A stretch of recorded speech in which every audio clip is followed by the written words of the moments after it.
मशरक़ वस्ता में जारी जंग, अमरीका के ईरान पर मुसलसल हमलों, ईरान के जवाबी हमलों और बेयकीनी की सूरत हाल में पाकिस्तान के लिए एक हौसला अफजा और बड़ी खबर सामने आई है। पाकिस्तान और कुवैत के दरमियान दिफाई ताउन के अहम मुआहदे की बाज़ाब्ता मंजूरी दे दी गई, जिसके तहत दोनों ममालिक के दरमियान अस्करी और सिक्योरिटी के मुख्तलिफ शोबों में ताउन को मजीद फ़रोग दिया जाएगा। कुवैत ने पाकिस्तान के साथ दिफाई ताउन के मुआहदे की बाज़ाब्ता मंजूरी दे दी। कुवैती सरकारी गज़ट कुवैतुल यौम में जारी हुक्मनामे के जरिए 11 जून 2023 को दोनों ममालिक के दरमियान तय पाने वाले मुआहदे की तौसीक की गई। मुआहदे के तहत पाकिस्तान और कुवैत के दरमियान अस्करी तरबियत और तालीम, लॉजिस्टिक ताउन, फौजी एहलकारों और तकनीकी माहिरीन के तबादले, साइंसी और तकनीकी शोबों और अस्करी इंटेलिजेंस समेत मुख्तलिफ शोबों में ताउन को फ़रोग दिया जाएगा। मुआहदे पर अमल दरामद के लिए दोनों ममालिक इंतजामी प्रोटोकॉल्स और सालाना प्रोग्राम्स तैयार करेंगे, जबकि बाहमी राब्ते और निगरानी के लिए दोनों ममालिक के वज़ीर दिफा के नामजद नुमाइंदों पर मुश्तमिल मुश्तरका अस्करी कमेटी भी कायम की जाएगी, जो साल में एक बार इजलास करेगी। मुआहदे में खुफिया मालूमात के तहफ़्फ़ुज़ को भी यकीनी बनाया गया है और दोनों फरीकैन एक दूसरे के फराहम करदा हसास मालूमात मुतल्लिका मुल्क की तहरीरी इजाज़त के बगैर किसी तीसरे फरीक को फराहम नहीं कर सकेंगे।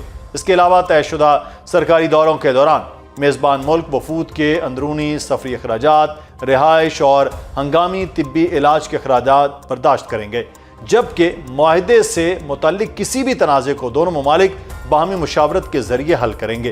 पाकिस्तान और सऊदी अरब के दरमियान भी दिफाई ताउन का एक अहम मुआहदा मौजूद है, जिसके तहत दोनों ममालिक के दरमियान दिफाई और सिक्योरिटी शोबों में ताउन जारी है। इसी तनाजुर में पाकिस्तान ने जुमेरात के रोज़ यमन के हौसी बागियों को दी गई अपनी तंबीह का अदा करते हुए अपने समंदरी मफादात पर किसी भी हमले को सुर्ख लकीर करार दिया। पाकिस्तानी वज़ारत ख़ारजा के मुताबिक ऐसे किसी भी हमले को पाकिस्तान पर हमला तसव्वुर किया जाएगा। पाकिस्तान ने सऊदी अरब को अपनी मुकम्मल हिमायत का यकीन दिलाते हुए बंदब की अहम समंदरी गुजरगाह से जहाज़ों की बिला तात्तुल आमद-ओ-रफ्त यकीनी बनाने के लिए रियाज के साथ मिलकर काम करने के आज़म का भी इजहार किया।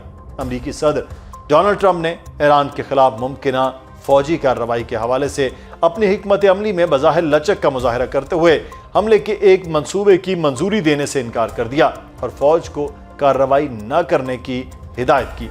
अमरीकी न्यूज़ वेबसाइट एक्सियोस के ज़राए के मुताबिक गुज़श्ता 2 हफ्तों से ट्रंप रोज़ाना फ़ौज की जानिब से पेश किए जाने वाले हमलों के मंसूबों की मंजूरी दे रहे थे। ताहम जुम्मे के रोज़ उन्होंने ऐसा करने के बजाय हमले रोकने का हुक्म दिया। इसके बावजूद ट्रंप ने वाज़ेह किया कि अमरीका के पास ईरान के खिलाफ कार्रवाई जारी रखने या उसे मज़ीद शिद्दत देने की मुकम्मल सलाहियत मौजूद है। ताहम उनका कहना है कि मौजूदा सूरत हाल में ईरान के साथ मुआहिदा करना ज़्यादा दानिशमंदाना हिकमत अमली है। ट्रंप के मुताबिक अमरीका और ईरान के दरमियान बातचीत जारी है और वक्त गुजरने के साथ ईरानी फरीक मुज़ाकरात में ज़्यादा संजीदगी का मुजाहरा कर रहा है, जबकि अमरीका किसी भी फौजी कार्रवाई के लिए मुकम्मल तौर पर तैयार है। ट्रंप के इस बयान के बाद आलमी मंडी में खाम तेल की कीमतों में भी कमी रिकॉर्ड की गई। इन सब मामलात पर बात करेंगे। हमारे साथ मौजूद हैं एशिया वन न्यूज़ के ब्यूरो चीफ अनस मलिक। बहुत शुक्रिया अनस आपके वक्त का। ईरान अमरीका जो कॉन्फ्लिक्ट है, कुवैत भी हम ये देख रहे हैं कि वो एक विक्टिम के तौर पर है। पाकिस्तान और कुवैत के दरमियान मुआहदा तो आपने बल्कि ख़बर भी दी सोशल मीडिया के ज़रिए कि ये 2023 जून जो है उसमें हुआ, लेकिन ये कैबिनेट ने इस वक्त जो इसकी मंजूरी दी है, अनाउंस जो किया गया है कैबिनेट से, ये कितना मानी खेज़ है इस सूरत हाल में जब खलीज में ईरान और अमरीका कॉन्फ्लिक्ट चल रहा है। बहुत बहुत शुक्रिया मुदस्सिर साहब for having me on the show. देखें, बिल्कुल ये 11 जून 2023 को ये मुआहदा हुआ था। 11 एरियाज जो हैं, 11 नुकात को ये कवर करता है, जिसमें जो दोनों साइड की जो मिलिट्रीज हैं उनकी ट्रेनिंग और उनके साथ साथ एजुकेशन के हवाले से, फिर मिलिट्री कोऑपरेशन है दोनों मुसल्लह अफवाज के दरमियान में, उसके बाद लॉजिस्टिक्स की कोऑपरेशन है उनके ऑपरेशंस के हवाले से, फिर एक्सपर्ट्स जो मिलिट्री फील्ड के जो एक्सपर्ट्स हैं उनका तबादला होगा, साइंटिफिक और टेक्निकल रिसर्च का तबादला होगा, मिलिट्री और स्ट्रेटेजिक स्टडीज की जो है उनका तबादला होगा, इलेक्ट्रॉनिक सिस्टम्स और कम्युनिकेशंस उनका तबादला होगा, फिर मैकेनिकल इंडस्ट्रीज जो मिलिट्री की हैं उनका तबादला होगा, मिलिट्री की मीडिया गाइडेंस है और फिर इंटेलिजेंस शेयरिंग है। ये 11 एरियाज जो हैं वो की एरियाज ऑफ कोऑपरेशन थे। साथ में यहाँ ये बताना जरूरी है कि ये 2023 में हुआ, 2026 के अंदर 2003 साल बाद जो है उसको रेटिफाई किया गया। इसकी टाइमिंग बड़ी सिग्निफिकेंस है।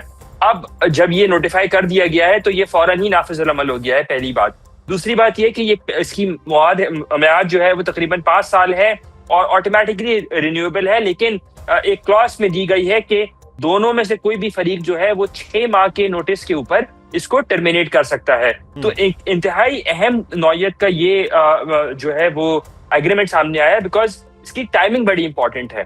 3 साल क्या ब्यूरोक्रेटिक डिले था, या अब जो जंग के हालिया तनाजुर के अंदर ईरान अमेरिका तनाजुर हुआ है और उसमें फिर कुवैत में जिस तरह अमेरिकी अड्डों के ऊपर हमला किया जा रहा है, कुवैती इंफ्रास्ट्रक्चर भी अटैक हो रहा है, तो वो भी एक सिग्नल के तौर पे देखा जा सकता है। फिर हमें ये ज़हन में रखना होगा कि इस माह के अवाइल में कुवैत के वजीर खारजा ने पाकिस्तान का दौरा करना था और वो दौरा उनका नहीं हो सका उनकी इंटरनल कंसिडरेशंस की वजह से। उसके बाद कुवैती वजीर खारजा और पाकिस्तान के वजीर खारजा सेनेटर मोहम्मद इसाक डार की टेलीफोनिक कॉन्वर्सेशन भी हुई थी और वो जो दौरा था वो बाद के लिए रखा गया है। तो मेरे ख्याल से इसकी जो टाइमिंग है वो बड़ी सिग्निफिकेंस है और वो रीइटरेट करती है पाकिस्तान में वो as a net security stabiliser जो कॉन्फिडेंस है उसको रीइटरेट करती है कि किसी न किसी तरह खित्ते के ममालिक, जीसीसी के ममालिक खासतौर पे, पाकिस्तान का इस तरह का मुआहदा एक सऊदी अरब के साथ भी था जिसको स्ट्रेटेजिक म्यूचुअल डिफेंस एग्रीमेंट में कन्वर्ट किया गया। इसी तरह का एक मुआहदा कतर के साथ भी है। पाकिस्तान कतरी बहरिया और कतरी आर्म फोर्सेस को भी ट्रेन करता है, तो ये खित्ते में तीसरा अहम मुल्क है जिसने पाकिस्तान के साथ इस तरह का मुआहदा किया है। अच्छा, इस मुआहदे के बाद की सिचुएशन क्या होगी उस पर बात करेंगे, लेकिन कुवैत की अगर बात कर लेते हैं तो वो डुअल विक्टिम है।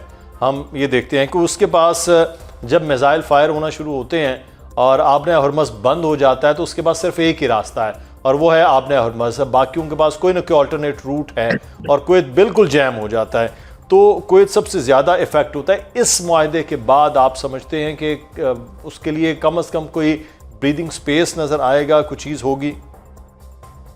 देखिए, मुझे नहीं लगता कि इस वक्त इस मुआहदे के जरिए कोई ब्रीदिंग स्पेस उस तरह से नजर आएगी। पॉस्चरिंग कुवैत की साइड से जरूर की गई है, क्योंकि जब पाकिस्तान और सऊदी अरब का स्ट्रेटेजिक म्यूचुअल डिफेंस एग्रीमेंट हुआ था, स्ट्रेटेजिक मुआहदा हुआ था बामी शराकतदारी और दिफा का, उस तनाजुर के अंदर काफी बकिया ममालिक भी जो है वो आए थे और उन्होंने कोशिश की थी। कुवैत से बातचीत का सिलसिला था, बहरीन से बातचीत का सिलसिला था, कतर के हवाले से रिपोर्ट सामने आई। अब सुनने में यह आ रहा है, सिफारती ज़राए का ये कहना है कि आइंदा आने वाले हफ्तों में पाकिस्तान, सऊदी अरब और तुर्किया का जो ट्राइलैटरल एग्रीमेंट है जो दिफा के हवाले से, वो शायद साइन हो जाए। तो एक ब्रीदिंग स्पेस उस तरह से मुझे होती हुई नजर नहीं आती, लेकिन पॉस्चरिंग जरूर है कुवैत की जानिब से की जा रही है कि वो तैयार है किसी एग्रीमेंट में आने के लिए। अनस, जो एक चीज़ और है, ईरान जो है वो पाकिस्तान को बहुत ज़्यादा वैल्यू करता है। वो अवामी सतह पर भी आपने देखी, आप वहाँ मौजूद रहे, हमने देखा कि वो रियासती सतह पर भी है और वो लीडरशिप की सतह पर भी वो वैल्यू है कि ईरान ने सऊदी पर किसी किस्म का कोई हमला उसके बाद नहीं किया है जब से पाकिस्तान का ख़ास तौर पर एक बड़ा ज़बरदस्त किस्म का जेस्चर आया है। अब कुवैत के साथ भी पाकिस्तान का ये पैक्ट हो गया है, तो यहाँ भी कुछ चीज़ आप समझते हैं कि जैसे बहरीन पर हमले होते हैं, कतर पर हमला हुआ है, बाकी ममालिक पर, तो कुवैत पे अब ईरान की जानिब से इस तरह के हमले ना हो? मुझे नहीं लगता कि अभी फॉर ईरान जो है वो हमले कुवैत पर रोक देगा। अभी तो ईरान ने वैसे ही हमले रोक दिए हैं। दोनों साइडों ने, दोनों फरीकैन की जानिब से इस बात पर कहा गया है कि वो जिनीवा, दोहा या इस्लामाबाद में बातचीत के लिए तैयार हैं और एक्सियोस के मुताबिक प्रेसिडेंट ट्रंप ने भी ये ब्रीदिंग विंडो दी है ताकि सिफारतकारी और बातचीत को एक मौका दिया जाए।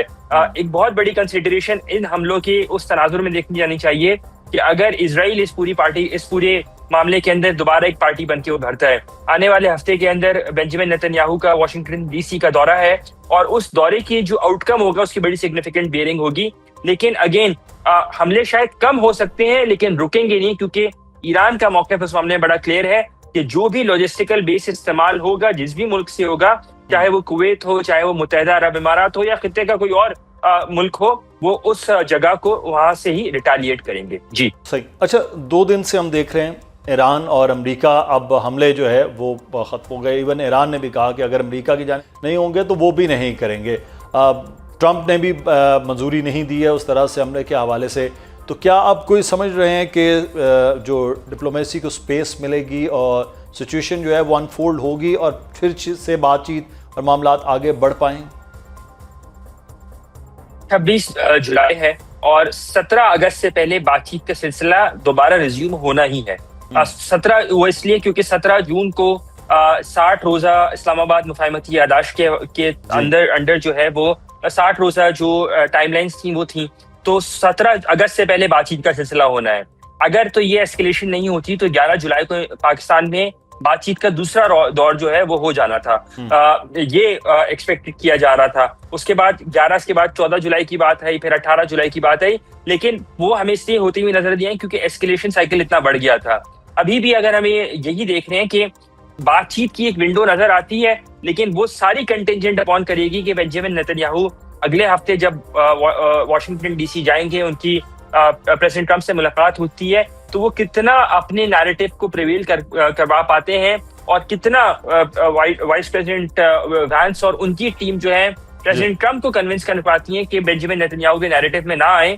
अगर तो वो नहीं आते और if he gives peace a chance, अगर वो अमन को एक और चांस देते हैं, तो जल्द अज जल्द ही मेरे ख्याल से 17 अगस्त से बहुत पहले हम बातचीत का सिलसिला होते हुए देखेंगे। जी ठीक है, चलें, अब उम्मीद पूरी दुनिया ये करेगी एक तो जंग का सिलसिला जो है वो रुके, डी एस्केलेशन का मामला हो और बातचीत आगे बढ़े और अमन के रास्ता न हो।